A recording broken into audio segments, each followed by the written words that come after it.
Welcome back, ladies and gentlemen. We're going to get going with our next discussion. And this is the motion round the 7-year integrated award with a facility for universities to still award a first degree in architecture. Now, one or two people have raised the question, just as a general question, about whether the motions that are being discussed and voted on today are like a sort of universal structure where if one fails, it all fails. That is not the case. This is a suite of proposals that have a sort of kissing cousin relationship to each other, but they're not blood brothers, so that you can just vote free and clear, councillors. Should already know this, but for everyone else in the room just to realise this, that each one can be taken on its own merits and can be approved or not. And that will lead to further discussions at a later stage of details and what the implications of approval or rejection may be in any individual case. So that's a general picture. First up, a great educator from the University of Westminster. Please welcome Professor Kate Heron.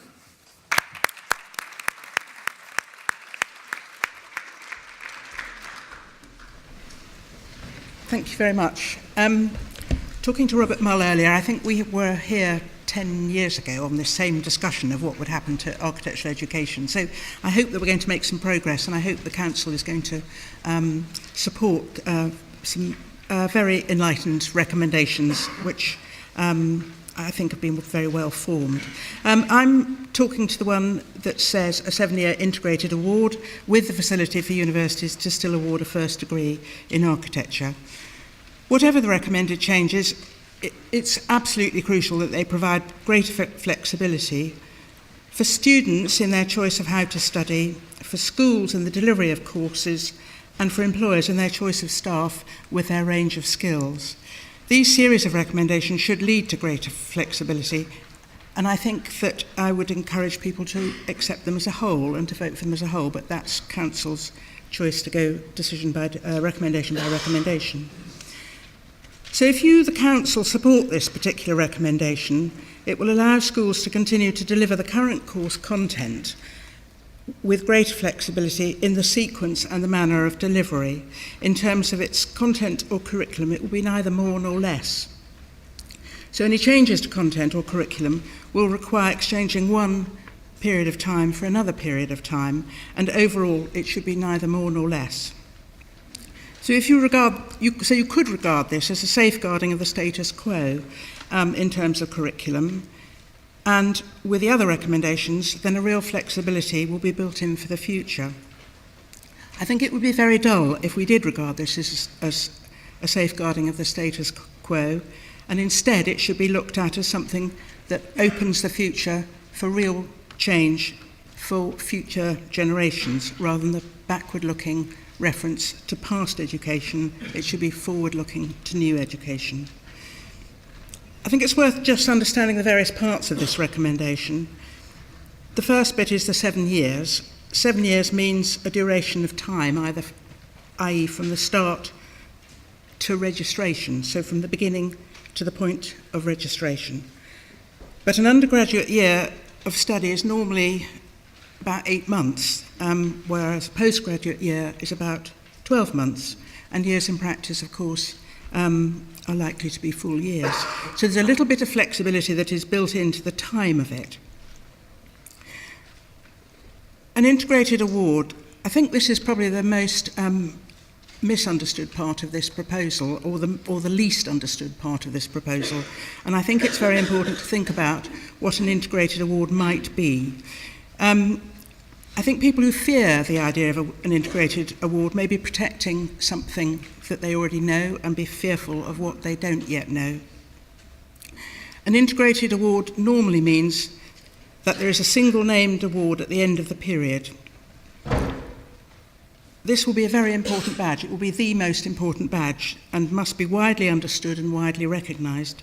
There can be no ambiguity that this is the qualification that allows for registration as an architect. So naming that award, I think, will probably take another 10 years, but there we are. It's often suggested that should be M. Arch.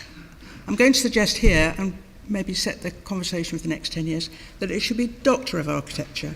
I think at the end of 7 years, that is the stage of learning, maturity, intelligence, inquiry, questioning that our students, our colleagues, ourselves have reached at the end of that period of time.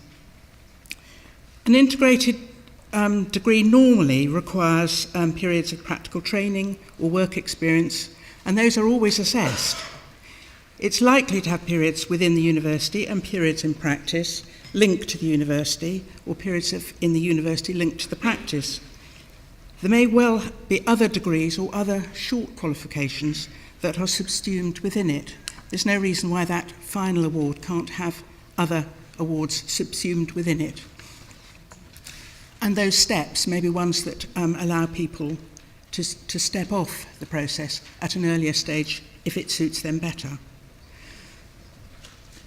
Now, the university's facility to offer a first degree in architecture, the RIBA in all its power can't remove that from universities. Universities have that. That is what they do. They give first degrees in a wide range of subjects, and including architecture.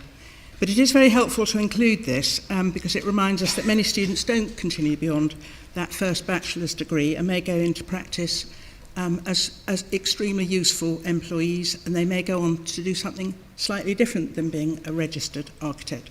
And we are seeing a great range now of combined and integrated awards, sorry, not integrated, but interdisciplinary awards in various universities around the patch. So universities across Europe and globally will offer those first degrees, and they will always be referenced to their own regulatory body in terms of both quality assurance and in terms of education. An undergraduate, a bachelor's degree, is widely understood as a qualification and it's an education, it's an academic qualification. The real implication of this is that education and practical experience that is currently contained in the sequential chunks called Year Out, or the second period of practical training, or the Part 3 course, will be substantially integrated within what we now call the Part 2 course in order to provide that integrated award. Exactly how this is done is not clear, of course. There's a lot of work to be done, but it's an intelligent approach, and it requires and should receive an intelligent response. This provides flexibility in the sequence of delivery and the manner of learning. Currently, we have an inflexible system. I've been quoted of saying this regularly, and we must not replace one inflexible system with another one. The RIBA education expects each institution to express its distinctiveness, and this should continue. Students should have choice and should be able to switch between different institutions. Institutions may enter agreements of partnership with each other and with practices, and that should be the norm, and that's what we should expect in terms of accreditation of prior learning across an integrated award. Students should also be able to anticipate and manage their debt. They should exercise choice to enable them to enter our future profession with less debt than currently predicted, and with current contemporary practice, experience that is business savvy, intelligent, and are skilled and questioning designers. Thank you.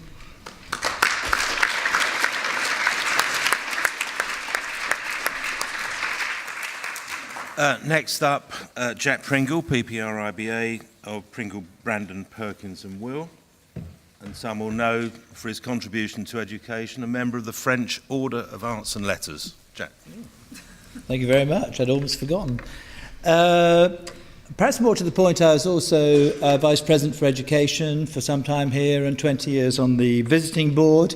And after I finished as President, I spent some time chairing the Construction Industry Council, the umbrella body for about 30 of the other professional institutes. And that allowed me to see us as other people see us, which was quite revealing. Perhaps most pertinently, I'm a father of 2 children who have just about completed their architectural education at one of London's very best schools of architecture, and I think their experience has also affected my thinking. architecture is an extraordinarily rich profession, culturally, socially, commercially. But today I think I'm going to be very direct in my speaking because I think it's time for plain speaking. I hugely welcome this debate as I believe our architectural system needs a radical overhaul. Some of the issues that we face is that the average qualification period for students becoming registered architects is 9.5 years. That means that more than half of them take more than 9.5 years. It's absolutely extraordinary. The part 2 is often just seen as part 2-1 again, but a little bit better. And in addition, if one spends time going to a number of schools, you will see that part 1 is often done to part 2 standards. Something wrong there. And then, of course, part 3 is inevitably done towards the end, or perhaps right at the very end of the period of experience, at the end of that 9.5 years or more, which actually is probably the wrong time. So students enter our offices with poor business skills, poor client skills, and I find them extremely hungry to learn them. And of course, they end up with very poor pay. And when you add student debt to this, which might total £100,000 to the length of time it takes to qualify and the poor pay of profession, it's just not worth it. We're not giving value for money. We are also becoming a rich kids profession, or a danger of becoming a rich kids profession with low diversity, which is neither good for the profession or the society we serve. So the result on the ground is that graduates are often considered very good designers, but naive in terms of client management, construction skills, understanding how to collaborate with other disciplines, and commercial matters, and generally how the world of property works, and not least how we build value. So if it's bust, how do we fix it? I would prefer a shorter course. I'd prefer a 3-year vocational course, perhaps backed by a 3-year part-time architectural MBA with summer schools to continue the design input. I do believe that we can't not only can't ignore design, but we must prioritize design. Design is our product. Unless our product is superlative, we have nothing to sell. But that's not what's on the table today. Today, we have the 7-year integrated award on the table, and I do think it's a big step forward. To get Part 3 integrated early into the process, into the academic cycle, before the bulk of the professional experience, is the kernel of this part of the motion.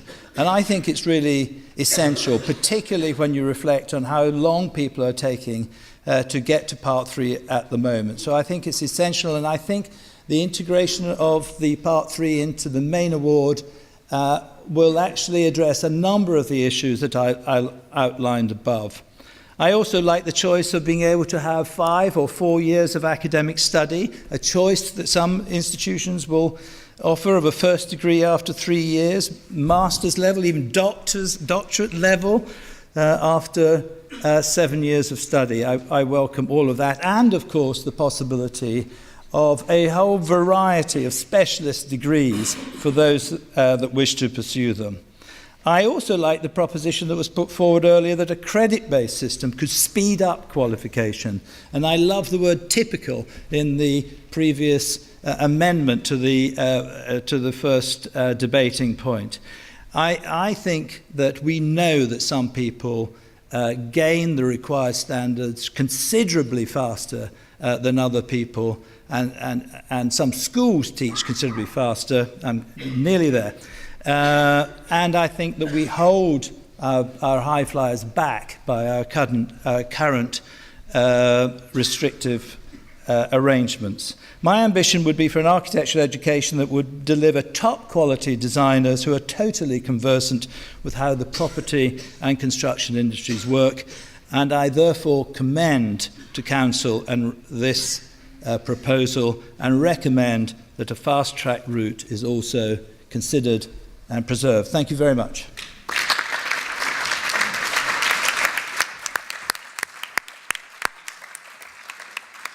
And last up, James Soane, teacher, architect from Project Orange. Thank you very much, Paul.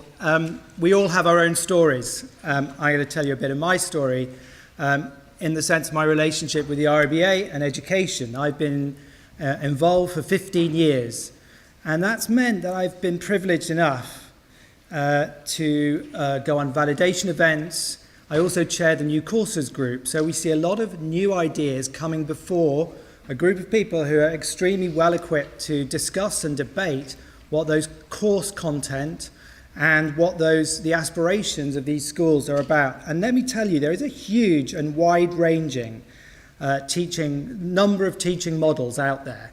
And just to remind you, there are actually 6 live models already in the UK, notably Bath and Cardiff, offering different versions of what is still within the current framework. So I'd like to remind you that there is already some flexibility, but we are seeking further flexibility.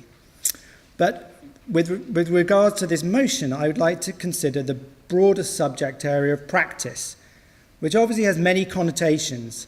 However, there are some key themes that are critical to a student's understanding of what it means to be a practicing professional. And just as bullet points, and Jack's already said some of these, but having a business sense, understanding the notion of risk, critical engagement with innovation, entrepreneurial skills and ways of operating and thinking, communication and leadership skills, and that doesn't just mean authorship, knowledge of regulation, codes and procedures, how to work in a team and how to share information, what are the legal frameworks of compliance. However, there's evidence to suggest that many students only receive this knowledge during their Part 3 course, which occurs once they've finished their diploma or master's. And at the risk of telling some of you what you already know, these are the 3 parts of the EU directive that relate to the profession. GC6, understanding of the profession of architecture and the role of architecture in society, in particular in preparing briefs and to take account of social factors. GC10, the necessary design skills to meet building users' requirements within the constraints imposed by cost factors and building regulations. Adequate knowledge of the industries, organisations, regulations and procedures involved in translating design concepts into buildings and integrating plans into overall planning. How much of that is really talked about at undergraduate or even graduate level? And it can be incredibly disempowering for students who complete 5 years of education and at least 1 year in practice to be told that some of the most relevant curricula of your future career have yet to be delivered. But architectural education is not simply training to be an architect.